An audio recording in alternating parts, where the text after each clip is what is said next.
So you might have noticed that lately we've had a bit of a rash of strategy games based on the Sengoku era. Dokuganryu Masamune was Namco's attempt to capture the magic of Nobunaga no Yabo. It was such a weird clustering of releases that a game magazine referred to it as the historical simulator showdown.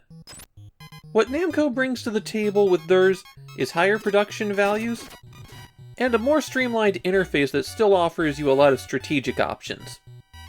Dokuganryu Masamune was the nickname of Date Masamune. He is the warlord from the Sengoku era who is known for losing an eye, having an enormous moon on his helmet, and being about 20 years younger than all of the other major figures at the time. I think it goes to show you that if you want to be remembered, what you really need is branding.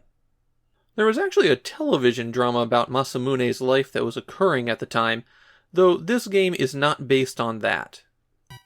In this game, Masamune is the only character that you can play as, and your goal is to unite everyone in his region of Japan underneath him.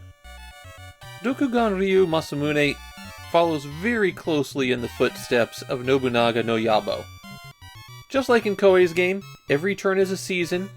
There's an emphasis on cultivation versus building up military, and the no-cost option for a turn is always training. What Dokuganryu Masamune lacks are any diplomatic options, and it's a more streamlined game, making it easier to get into. The real key to this game isn't knowing how to manage your army or guide them in battle, it's how to play the market. On every fall turn, you gain bushels of rice roughly equal to 100 times your cultivation level. Every spring, you have to pay each soldier you employ 10 bushels of rice. Soldiers cost 100 gold each, but if you want them to be effective, you have to buy them equipment. Horses to make them into cavalry, guns, or banners which put them in your command unit. The only way you get money is by selling rice. And there's a market. Conveniently, the market price for rice and all of the equipment is always shown on the status screen. So the ideal gameplay loop is you overproduce rice, sell it when the market is high, and buy equipment for your troops when the price is low. When you've built up a large enough army that you can sustain, then you attack a neighbor and take over their country. And as you take over more countries, the amount of rice you gain every fall increases, and the larger the army you can have. On the strategic screen, the top left option is to improve cultivation in your region. Every time you do this, it costs a bit more, but given the long-term payout, it's totally worth it. Every time you improve cultivation, it's about 500 bushels of rice a year, and that's worth about 2,000 gold. So cultivate early, cultivate often. The option below that summons a Shinto priest to give you your fortune, though in Masamune's case, it probably should have been a Catholic priest.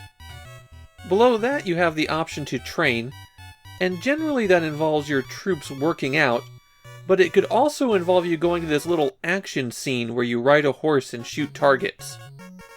It's playing Camptown races because that's how Namco's Derby Stallion works. Ninja costs you 3,000 gold to send out, and they're not always especially effective. The spyglass option lets you scope out other territories, and the flag is the merchant where you can buy and sell everything. The sword is for all of your army commands. You can go occupy a territory that you control and start improving that one. You can choose to send your army out to conquer. You can recruit samurai for 100 gold each. Or you can select what formation you want your troops in. The final selection on the strategic screen is where you change your message speed or save the game to the battery backup. When you go to war, all of the troops of the same type are grouped together into one unit. The unit with the banners is your general. Lose that, and you lose the battle, and possibly the territory. The battles are turn-based. You move all of your units, then your opponent moves all of theirs. And the order that the units move in is always exactly the same. The real danger on the battlefield are the riflemen. You have a certain number of shots that they can take each battle, and that number increases with training. Those shots absolutely devastate a unit. So if you're lined up just right, you can end the battle with a single sniper. I noticed that the AI tends to blow through its shots pretty quickly. I'd recommend trying to save your shots to either take out the banner, or knock out another large unit that's a threat. There is a time limit on the game. Masamune will age as you play, and around the point that he's 80 years old, he'll die.